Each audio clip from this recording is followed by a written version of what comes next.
going behind the iris. Okay? Remember, this is the ciliary body. Okay, so he's doing the ciliary body. Look what happens. Remember, ciliary body was part muscle. Remember that can pull on the lens? But the other part of the ciliary body makes fluid. You with me? Makes a clear fluid. And I do it in blue. Look where the fluid goes. The fluid leaves. I'm going to show you a picture. Out of the ciliary body, both sides. Here comes the fluid. And the fluid, first of all, is going to wash the lens. Are you all with me? See it? It's going to touch the front of the lens. And in front of the lens is a single layer of epithelium, water. Keeps it nice and healthy. Then where does the fluid go? It goes out your pupil. Goes out your pupil. And what is it going to service? It's going to service your cornea. Right? See, this is the cornea here. It's going to what? Remove waste products. So far you all with me? Folks? Bring nutrients. Now, what do we have to do? We got to get rid of the fluid. And right here, on the other side, there's a little opening. I love the old name. It's called the canal of Schlemm. I'll give you the new name in a second. And the fluid eventually goes into the canal of Schlemm. And the canal runs around the eye, and there's a vein, okay, and the fluid gets picked up into the vein, okay? You all got the idea? So, what do? You make this fluid. What is the name of the fluid? The fluid is called aqueous humor. This is watery humor, meaning a fluid made by the body.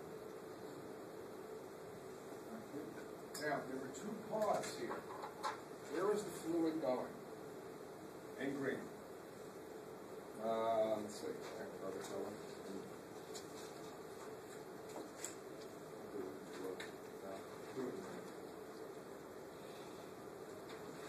This region here, where the fluid is first coming into, is called the posterior chamber.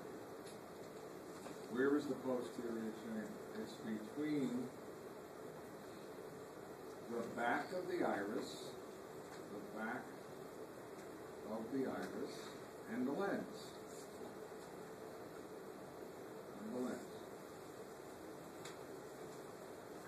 That makes sense to everybody? That's which chamber? It's all of this. Where is it? It's behind the iris and the lens. All with me? Whose iris is too big? What do you call this chamber?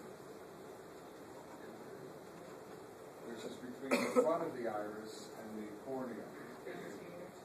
Anterior chamber. So fluid is made where? In the posterior chamber. Goes over the lens. Brings it what? Nutrients, removes waste product. Then it goes where? Out the pupil. You know, see this opening here is the pupil. Then it goes where? To the anterior chamber. You all with me? Where it nourishes who? The cornea. Remember the cornea has no blood supply? And then the fluid goes where? Into the canal of Schlemm, if you don't want to know.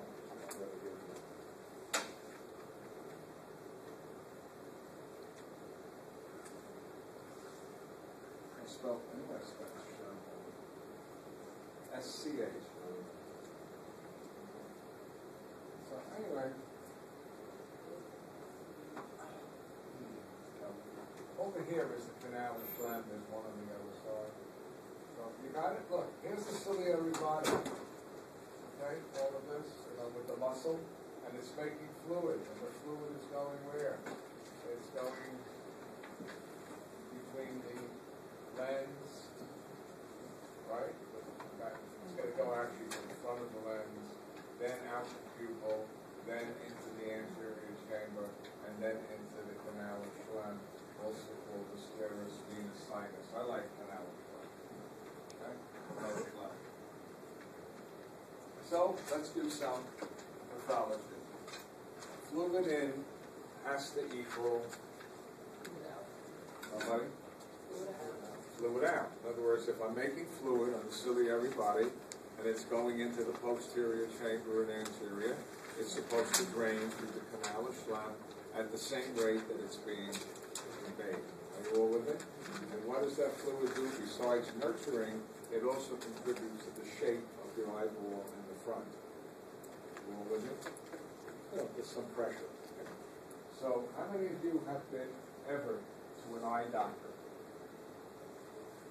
Okay, you know that little machine, they sit you down and they get the puff of air. Sit you down, so you look ahead and puff. And when they hit you with air, your cornea does this. It indents a little bit. See what I'm doing? Right? But if there's pressure behind the cornea is too high, it won't what? Indent much. So depending on when you hit it with air, how much it what? Dents in can tell you what the pressure is on the other side. That's called your intra-within ocular pressure. Right? You heard of that? And here's your problem. Ready? What if the pressure is too high? That's not good. If the pressure is too high, listen to me, it's going to press on the lens, which behind the lens is this jelly called vitreous, which is going to press on the vitreous, which is on the back of your eye is your retina. It's going to press on your retina and kill your retinal cells. You'll go blind. All with me? The pressure is what? Too high. You all follow me? The pressure is too high in the front. It's going to what? Push, push, push, push. And the structures in the back of your eye are going to be damaged. Got it? And so, what do you call that? You all know the word if the pressure is too high. I'll give you a hint. It starts with the letter G. Someone said glaucoma. Have you ever heard of glaucoma? The most common cause of glaucoma, write this down. What's the most common cause? You're making too much fluid. That's easy. I can make you stop making too much fluid now with eye drops that what? Inhibit the production of fluid. Not too much, just enough to what? Lower it. Easy? In rarer cases, special kind of eye drop? It's another type of eye drop that has a chemical in it that is actually, you ready? An anticholinergic, because the fluid is under the production of what? Parasympathetic, and the parasympathetic releases acetylcholine. So you give a drug that what? Releases the what? Production of acetylcholine. Just a little. The other cause, which is more problematic, is the canal of Schlemm gets clogged. You know, some debris gets in. Then you call an eye doctor who specializes in that, and he does, I love it, Roto-Rooter.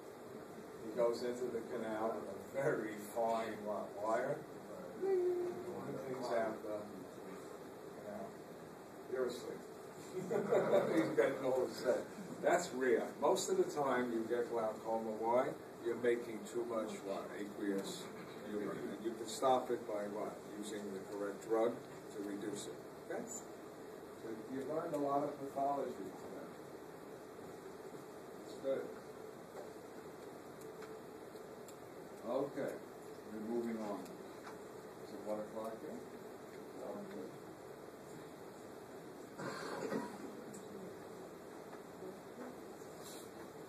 The bad part is only 2 students read this stuff before they came to class.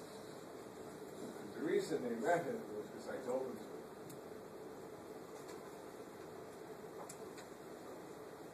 Two people are at fault, the teacher and yourself. Okay.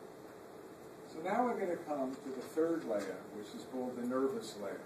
Under the tunicus, we have the fibrous tunic, right, the vascular tunic, and now we have the neural or nervous tunic. And the nervous tunic, this is where the business is going. Nervous tunic. Consists of two things, a pigmented head.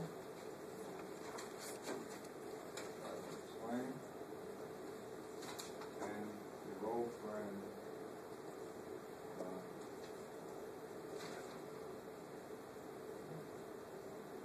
watch carefully.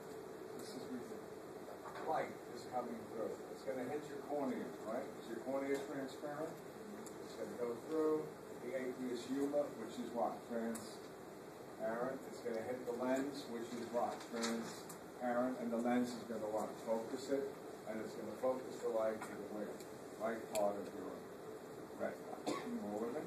Now, teach you something really interesting. They don't do it in the books. In order for me to see you sharply, really sharp, like I'm looking right at you, your face is now on a particular part of my retina. And it's actually right here. If the light was to focus here, you wouldn't look as sharp. This is your what? Sharpest vision. And this little area of sharpest vision has a name. So I'm going to show it to you. This is what it looks like. The area, I don't have the color with me. The area looks like this. It has an indentation. And all of this is yellow. And the yellow region, the yellow, is called the macula lutea. All with me? You know what lutea means?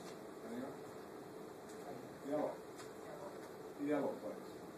And this indentation right here, this indentation, is called the fovea centralis. And that's where you have your sharpest vision. Okay? It's all, sorry you didn't read, it's all cones. You know, cones are used for television, rods are for black and white. There are no rods in there, only cones. Okay? I'm looking at you. Your beautiful face is where? Right on my fovea centralis. You know what could screw things up? What if light did this? What if light coming in missed the cones? You know, missed it. You know, didn't hit the cone. Could that happen? Yeah, it's spacing. And what if the light reflected? Can light reflect? And now reflected light is going to hit the cone. It's not going to make the object clear. I'm going to have what? Residual light coming in. So how do I prevent reflected light? Behind the retina, I have a single layer of dark pigment called the pigmented layer. And what is its job? To prevent reflection. Any light that misses the cones, what? Gets absorbed. And black does not what? Reflect? Is that cool? All right.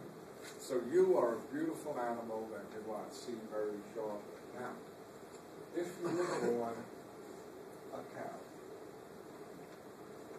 or a zebra, the truth of the matter is, if you meet another zebra, you don't have to look at them and see them clearly. Zebras don't care. They know it has black and white stripes, but they're not clear. And it's going to know it's a female or male. How? By smell, right? Remember, we're the only animal kind that's left that does most of the vision, us the great apes. So, what is a cow? Let's do a zebra. What is the zebra afraid of? Lions? Huh? When a lion goes to attack a zebra, you tell me, does he usually come straight at them from far away? Or does he come from the side? Always they attack from the side. And you learned something, I hope, last term, that you have a part of the midbrain called the corpora quadrigemina. Remember they were 4 bumps? The upper ones are called what? superior colliculi. You know what they pick up? They pick up any flash of light on the side, and they send signals to your neck and eye muscles to turn. You all with me? Okay? You have that too, because forget modern man. Oh, even modern man. You know, most buggers don't come what? Straight at you. They come out of an alley, right? From the side, right? So it's pretty good to have that reflex and know that what? There's some danger coming. Now, here's the crazy part. If I gave you cow eyes, which I love cow eyes, because when you peel off the choroid and the retina, you know, they're attached, you see the pigmented layer, and you know what the pigmented layer is? It's not black. It's black, but it's iridescent. You know the word iridescent? When light hits it, it shimmers orange, red, green, blue. Not cool? Not your eyes. Your eyes, the pigmented layer, what? Is totally what? Solid black. You don't want what? Incidental light. But if you're a zebra, and I'm a lion, hiding in the bushes, and I'm starting to crawl up on him in this moonlight. And the moonlight is what? Hitting me and bouncing off of me. You know, but as I come out of the grass, it hits me. And some of that light, what? Hits the corner of your eye. You don't give a damn about what? Acute vision. You just want to know there's what? Light. So you don't want to absorb all of the light. You want to even get the what? Reflection, so that you can turn your head and get the hell out of it. You're a male zebra, you can find your girlfriend not because she looks beautiful, but because she smells right. I mean, you will see her. You see the size, you know, many animals look at what? The size of the male, the females look, they look at the spawn. But most animals, they don't see. Most animals just, they don't see like you see. They see light, they see images, but they're not sharp. They don't care. They sacrifice that what? The pigmented layer of getting reflection so they can pick out that meaning. That makes sense? Yeah.